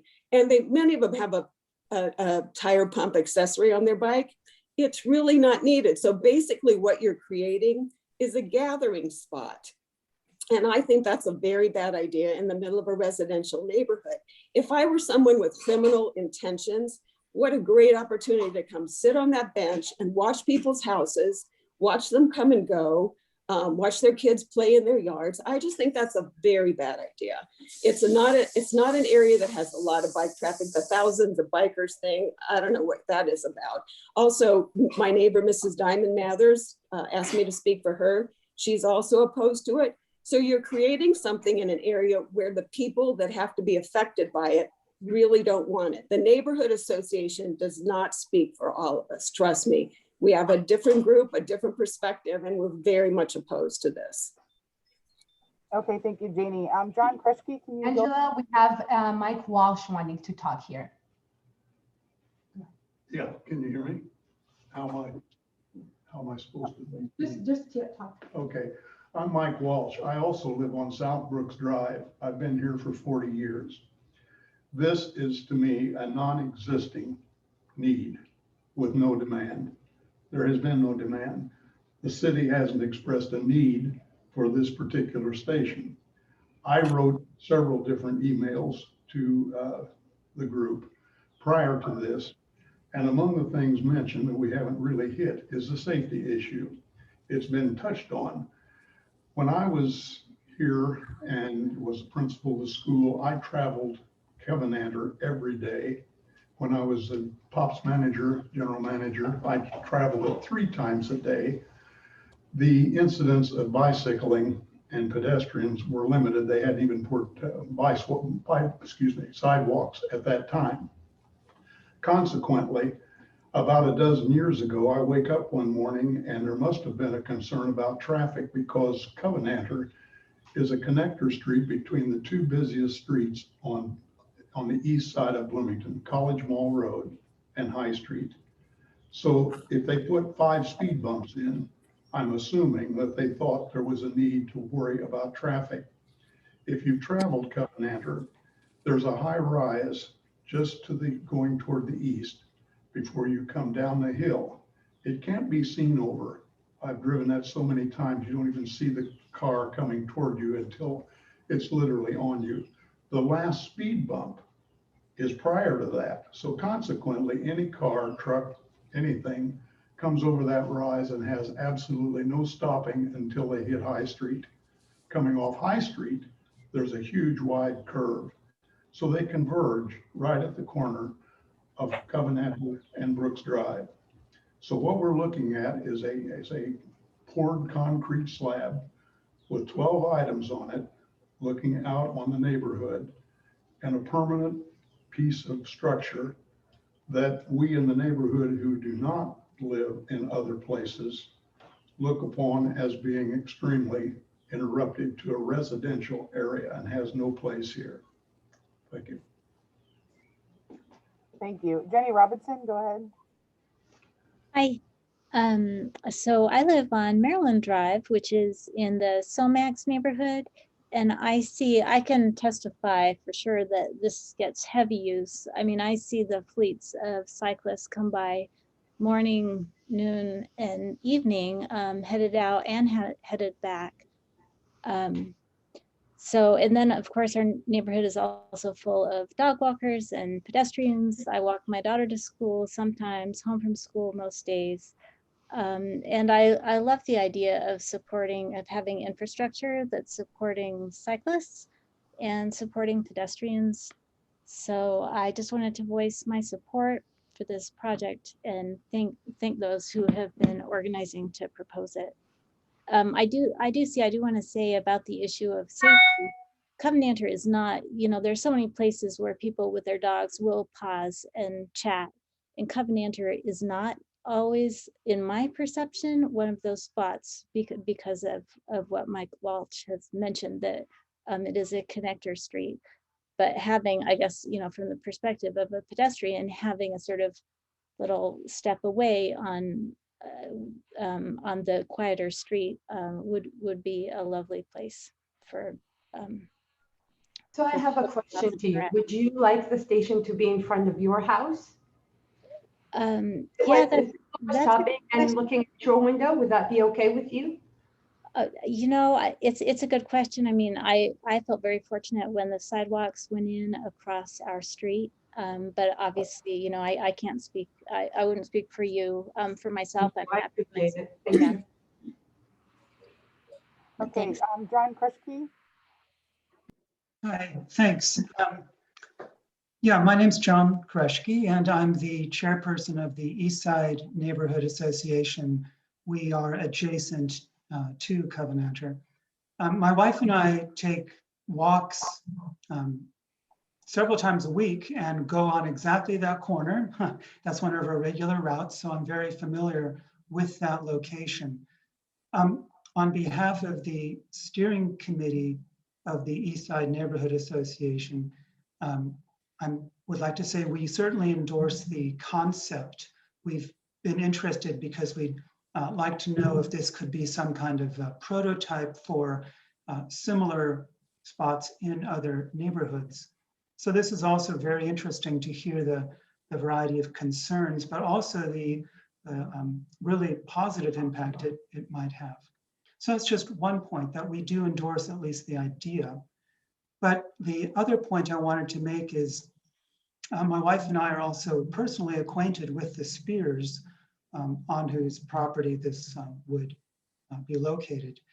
And I can certainly say from that personal acquaintance that you will not find a more energetic and dedicated set of people who would maintain this installation would it go forward.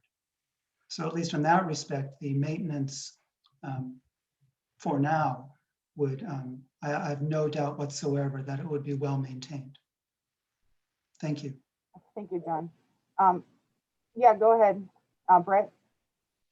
And just to speak to a lot of the concerns about the surrounding neighbors, we don't know what it's going to be like. We don't know what impact it's going to have. We don't know how many people are going to be sitting there. But I will guarantee you that if it does not meet the needs of what the intent is, it does not have to stay there necessarily forever. We will modify it, improve it, if that means putting up shrubs. We are not tied to one single idea. We have mentioned this before, that we are flexible and able to adjust the needs based on the concerns of the surrounding neighbors. If they feel like there's something that they need to tell us, our door is always open. So I just wanted to put it out there that what their concerns are is not necessarily they have no idea exactly what it's going to look like or how it's going to act or how it's going to be a living, breathing part of Bloomington. You can't predict it. And so to be so opposed to it without knowing for sure, it's tough. I get it. It's tough. I'm just asking for patience and understanding to let's see what happens and see if we can make this great. We want to help people. We don't want to upset neighbors, and we want to move forward. So and we will make adjustments as needed. Many neighbors. I will say, I went to the, again, I will reinforce, I went to the meeting down the street. You were nothing but diplomatic, trying to explain your whole situation and what your thought process was. I just, again, will reiterate, I live on the other end of Brooks Drive, so I don't look out my window. But if I was Hadar, I don't want somebody saying, well, I'll just put a bunch of trees up to block your view. You don't buy a home like this in this neighborhood to block your view. I also feel like when you've got everybody up and down Brooks Drive, probably 3 and 4 people deep on Covenanter, and go into Woodstock that aren't into this neighborhood association, again, I get along with anybody. I just feel like there was a total disregard, and you could not find more kinder, decent people than the Biggs family, especially Mr. and Mrs. Biggs. So I guess I just feel like, you know, even Janie's concerns that they still own the property, I think that should be held into account too. And I have communicated with her. In this neighborhood ever. I mean, we really haven't. It's been great. And I don't want that. And like I said, I have 4 kids I raised in this neighborhood. But you know, I just feel like basically it was kind of like full force forward. It was going to go on with the project regardless of what any of us felt like. And I guess I just felt like there was an unfairness and an injustice in that. Brett, look at how much time we're spending just talking here now. All the other projects throughout that were presented this evening, none of them had even one opponent present or talk. This is the only project that brings up so much resistance, so much friction. I think this project is not done yet. It's not ready. I think we still need to communicate and work on how to make it work if we do want to make it work. This is not ready. There's too much friction still going on. Look at how much friction, how much things that need to be said still. And I feel it's still, I have so much to say. Okay, I have 3 people with their hands raised, so I wanted to let them have a chance to speak, and we're about at the end of our time here. So, Christiana, you want to go ahead? Sorry, did you say Christiana? Yes. Okay, sorry, wasn't sure if that was what you said. Hi, my name is Christiana Ochoa. I am recently moved to the neighborhood. I live at the end of Brooks Drive, actually on Woodstock. In full disclosure, Diana Lynch is my child, so she designed the station.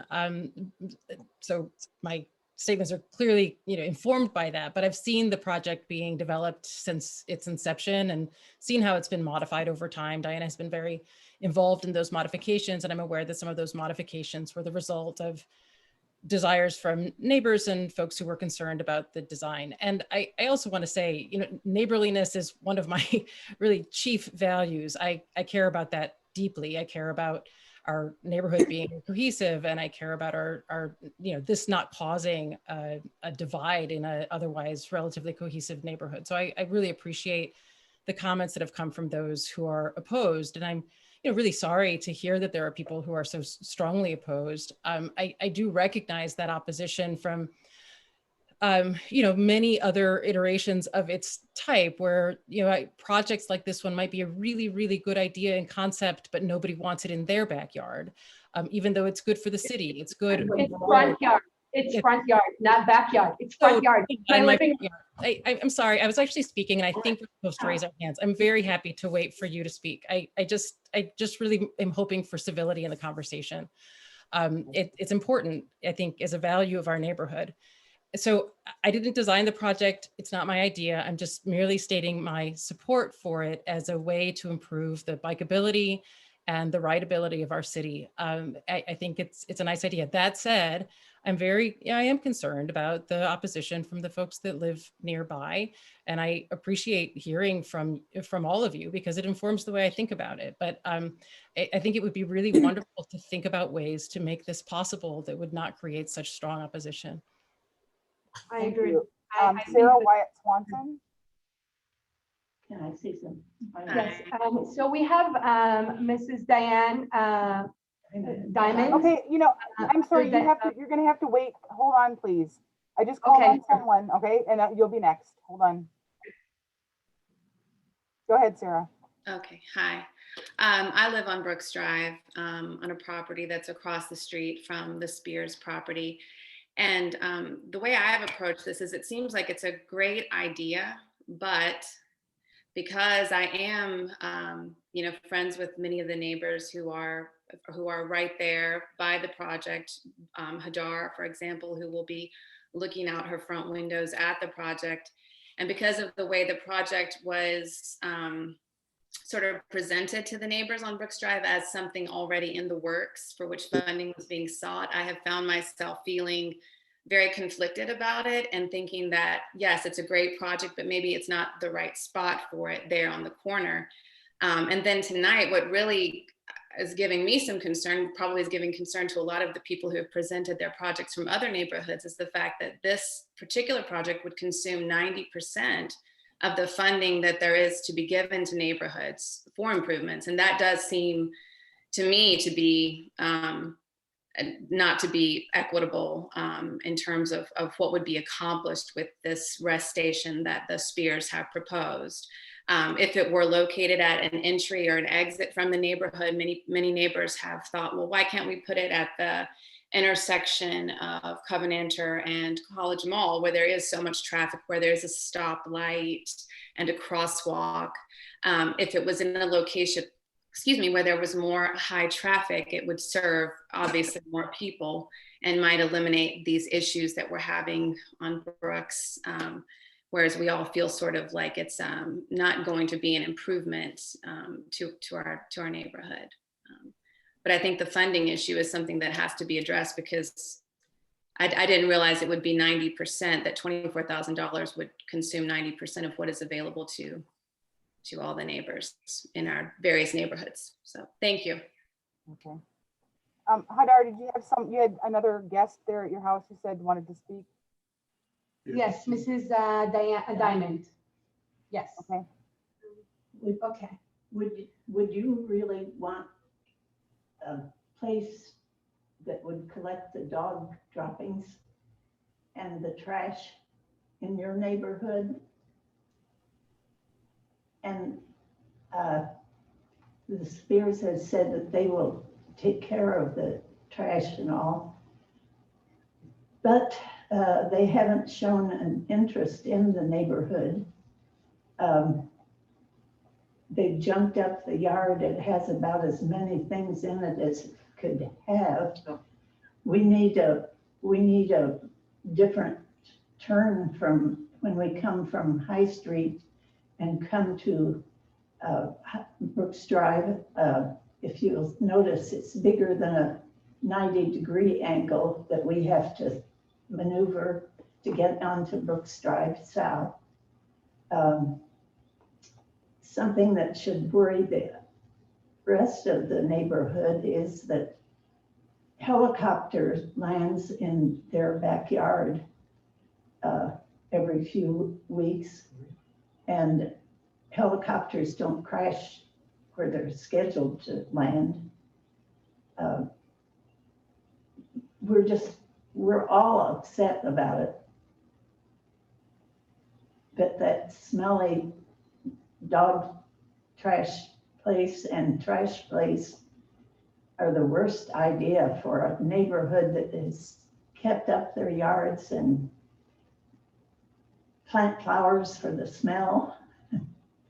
So it just seems so bad. And they talk about it for a bicycle stop, and the bikes can't make it up Covenanter. They're very slow going up to almost to the stop. So it's not the right place for it. Okay, thank you. Sorry, go ahead. I have to say. That's all. Okay, I have two people with their hands up. That would be S.J. Hughes and Diana. So those are going to be the last two. So S.J. Hughes, could you please go ahead? Yeah, my name is Sarah Jane Hughes, and I live on Brooks Drive. I have lived here since August 1988, and I value individually and collectively all of the neighbors on Brooks Drive, and I do mean all of them. I have particular fondness for some of them who've been our neighbors for a long time. Janie Biggs Witham's late parents, no longer here, but so recently. Mrs. Diamond, Mather, who has lived here longer than we by a lot. But I want to say that as a person who has lived in the neighborhood, and I'm not a biker, and I don't walk my dog on the street, I am in support of the project.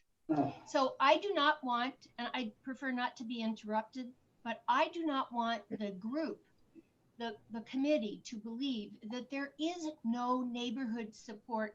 And I live on the south end of the block that we share with Mrs. Mather and Dr. Raz and her husband, and with the Spears. So I do not want the group to believe that there is no support for the project. I will support the project if it is for some reason reframed in some manner, but I think it's a great idea to have a place for trash to be disposed of. And I think that the Spears are embodying a lot of community spirit to take responsibility for that. I'm also really pleased to see some place for dog waste to go for all the dog walkers that walk along. I don't walk it with my dog frequently, and I follow my dog scrupulously, but I don't think that's true for everybody who walks there. And I think that, and I'm sorry that Dr. Raz has such a profound objection to this. Indeed, her house is the one that looks on the station the most directly.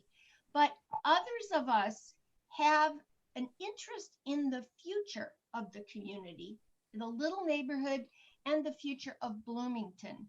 And I would like to compliment Diana Lynch for the lovely design, creative, interesting, and environmentally sustainable design. Whether you approve the funding or not, I think she is owed by those of us in the neighborhood and in the community a great deal of thanks for her creativity and her work with her colleagues at Bloomington South. I think it's important to have these conversations. I think it's important to understand the funding aspects of community improvements like this. And I think the Spears, because I've been supporting part of this work myself, I think the Spears have devoted countless hours to this, have tried to be very available to members of the neighborhood and the broader community to explain their ideas. And I only want you to know that there is not a unanimous opposition. There are people who favor it. And Ms. Jovanovich, I know only slightly from some community work last year, and Ms. Morgan likewise. There are a lot of really great people in this neighborhood. But I think that it is important to realize that it is not a neighborhood that is profoundly and inalterably opposed to the idea. Thank you very much for hearing me. Thank you. And Diana, you get the last word. I would just like to alleviate some, sorry, my family's on the call and we don't want to create an echo. I just want to alleviate some fears. So one concern is that it will be a noise nuisance to the surrounding neighborhood. And I just wanted to state that this is a 10-foot by 15-foot area, and it is not designed to be a large gathering area. It is designed for maybe 4 people at one time. It is small enough it won't create a large noise nuisance. In addition, I would like to address the safety concerns. This is about 10 feet away from Covenanter, and I believe 5 or 8 feet away from Brooks. As long as people are not driving recklessly down the street, there should be no concern for anyone to get into any danger or to get hurt while passing by. It should really be no difference in terms of safety from what is already there. Thank you. Angela? Yes. If I may make just one final comment. We certainly have heard voices of opposition. I will tell you that the pulse, the broader pulse of the neighborhood would be exceedingly disappointed if this project does not proceed. But it's not on their front yard, so it doesn't matter. Okay, In my we're gonna front end our yard. meeting here. I want to thank everybody for attending. This is a long meeting, I know. We've heard lots of voices, and I'm glad that you were able to express them. The Grant Council will be meeting in another couple of days to deliberate, and they will make funding recommendations. The final decision on funding goes to the Redevelopment Commission on May 3rd. Okay, so after that time, applicants, you'll be hearing from me after May 3rd when final decisions have been made. Thank you very much, all of you, for your time and all of your hard work. Thank you. Thank you, Angela, so very much.